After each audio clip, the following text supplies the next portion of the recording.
Great persons and high thinkers are generally absent minded. Here is an example of such absent mindedness of a great scientist. కొందరు గొప్ప సైంటిస్టులు తత్వవేత్తలు మతిమరుపు కలిగి ఉంటారని చెప్పడానికి సర్ ఐజాక్ న్యూటన్ ఒక గొప్ప ఉదాహరణగా బుక్లో ఇవ్వబడింది. One day, Sir Isaac Newton was deeply immersed in his work. ఒకరోజు న్యూటన్ తన పరిశోధనలో మునిగి ఉన్నాడు. పరిశోధనలు చేస్తూ ఉన్నాడు. He was doing an important experiment all alone in his laboratory. న్యూటన్కి ఆ పరిశోధన చాలా ముఖ్యమైనది. It was the time for him to take his breakfast. అతడు ఆ పనిలో ఉండడం వల్ల పలహారం తీసుకోవడానికి టైం తెలియలేదు.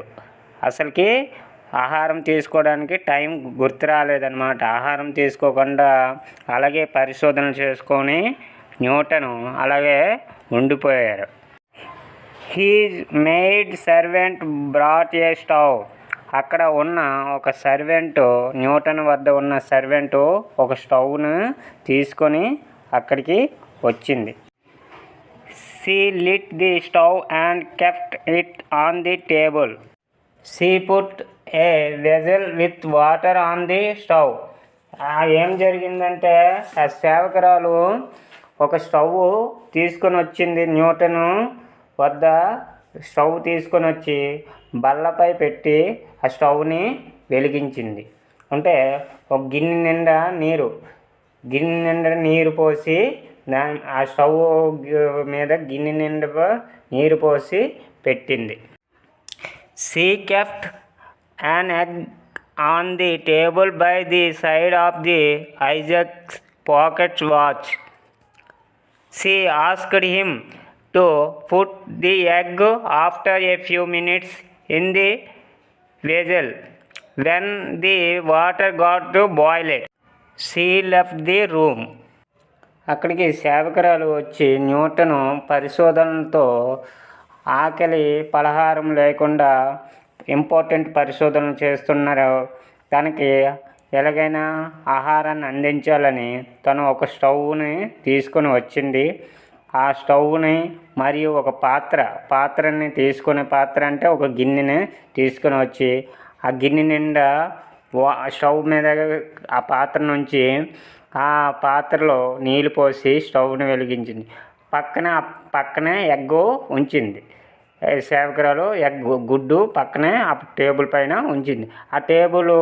ఆ గుడ్డు పక్కనే ఐజాక్ న్యూటన్ పాకెట్ వాచ్ కూడా అక్కడే ఉన్నది. అయితే తను ఏం చెప్తుంది, ఈ నీళ్ళు she asked him to put the egg after a few minutes in the vessel. అంటే when the water got the boiled, బాగా మరిగిన తర్వాత ఈ నీళ్ళు బాగా మరుగుతుంటాయి. ఈ మరుగుతున్న తర్వాత ఆ గుడ్డు తీసి ఇందులో ఈ బాయిల్డ్ వేడి చేయండి అనేసి ఈ పాత్రలో వేయండి అని న్యూటన్కి తెలియజేస్తుంది. ఆస్కుడు చెబుతుందన్నమాట. కొన్ని నిమిషాల తర్వాత ఈ నీరు బాగా మరిగిన తర్వాత ఈ పక్కనే టేబుల్ మీద గుడ్డు పెట్టాను, ఈ గుడ్డు ఉంచాను. ఈ గుడ్డుని తీసుకొని ఆ పాత్రలో వేసేయడం వల్ల గుడ్డు మరుగుతుంది, ఉడుకుతుంది అని చెప్పి she left the room. తను అక్కడ నుండి రూమ్ నుండి బయటికి వెళ్ళిపోయింది. After an hour she came again into the laboratory. కొన్ని గంటల తర్వాత మళ్ళీ పాపము న్యూటన్ చాలా పరిశోధన చేస్తూ భోజనం లేకుండా కష్టపడుతున్నాడు. భోజనం చేశారు, పలహారం తిన్నారో లేదో అని చూడడానికి మళ్ళీ సేవకురాలు మళ్ళీ అక్కడికి వచ్చింది.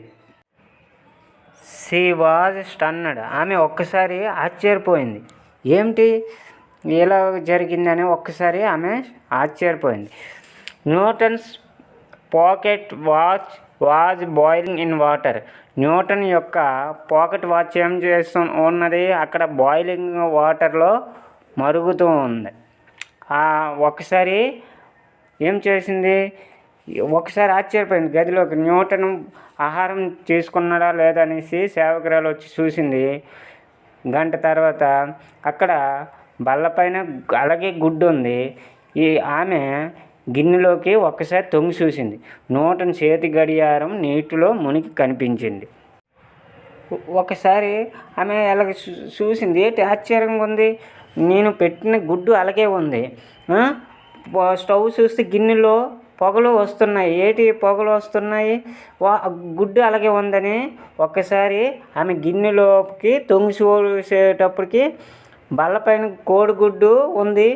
ఆ గిన్నెలోప న్యూటన్ యొక్క చేతి గడియారము మునిగిపోయి కనిపించింది.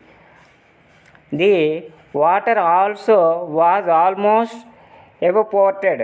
అంటే ఆ ఆవిరిగా మరుగుతున్న వాటిని గుడ్డు మరగకుండా ఈ వాచ్ అందులో వేయడం జరిగింది. ఎవరో Newton. The egg was still fresh on the table. గుడ్డు అలాగే ఫ్రెష్గా ఆ టేబుల్ పైన ఉంది.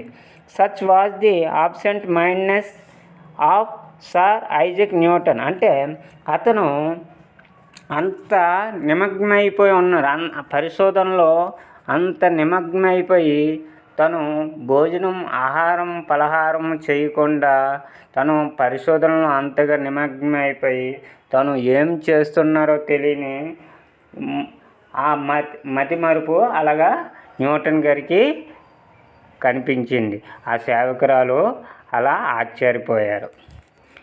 Passage 2 Navodaya passage 2 English passage 2 తెలియజేసుకున్నాం.